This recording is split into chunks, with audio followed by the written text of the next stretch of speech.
श्री गुरुदेव दत्त. नमस्ते सर्व श्रद्धावान दर्शकांना. 16 मे रोजी येणारी वैशाख अमावस्या ही फक्त पंचांगातील एक तिथी नाही, तर एक अत्यंत सूक्ष्म गूढ आणि ऊर्जा बदलणारा कालखंड आहे, जिथे चंद्राची उपस्थिती केवळ आकाशात दिसत नाही, तर मानवी मनाच्या भावनिक, मानसिक आणि निर्णय क्षमतेच्या स्तरावरही थेट परिणाम करते.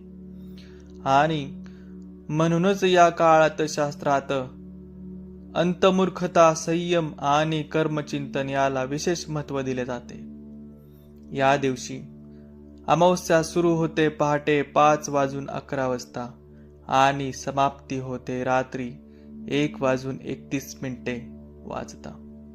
म्हणजे जवळपास 24 तासांचा असा कालखंड, जिथे वातावरणातील ऊर्जा सूक्ष्म पातळीवर बदलत असते आणि त्यामुळे अनेक लोकांना मानसिक अस्थिरता, विचारामध्ये गोंधळ, अचानक भावनिक प्रतिक्रिया किंवा जुन्या आठवणींचा प्रभाव जाणू शकतो.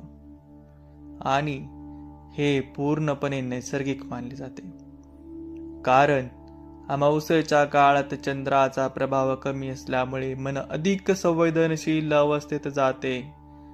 याच दिवशी दर्श अमावस्या, भावुका अमावस्या आणि शनैश्वर जयंती याचा अद्भुत संगम होत असल्यामुळे या दिवसाचे महत्त्व आणखी वाढते.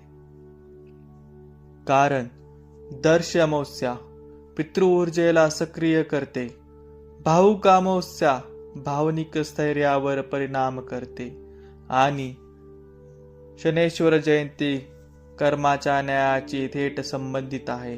त्यामुळे हा दिवस कर्म परतफेडीचा सूक्ष्म संकेत म्हणून ओळखला जातो. या दिवशी काही राशींवर विशेष प्रभाव दिसून येतो. तुळ राशीसाठी मानसिक द्विधा, अस्वस्थ आणि नात्यांमध्ये गैरसमज निर्माण होऊ शकतो. त्यामुळे कोणताही निर्णय शांतपणे घेणे आवश्यक ठरते. कर्क राशीसाठी भावनिक अस्थिरता आणि कुटुंबात छोटे वाद निर्माण होऊ शकतात, पण संयम ठेवल्यास परिस्थिती सुधारते. मेष राशीसाठी अचानक राग वाढू शकतो आणि घाईत निर्णय घेण्याचा शक्यता असते, त्यामुळे थांबणे गरजेचे आहे. सिंह राशीसाठी अहंकार आणि अधिकाराच्या मुद्द्यावर वाद होऊ शकतात, म्हणून शांतता महत्त्वाची आहे.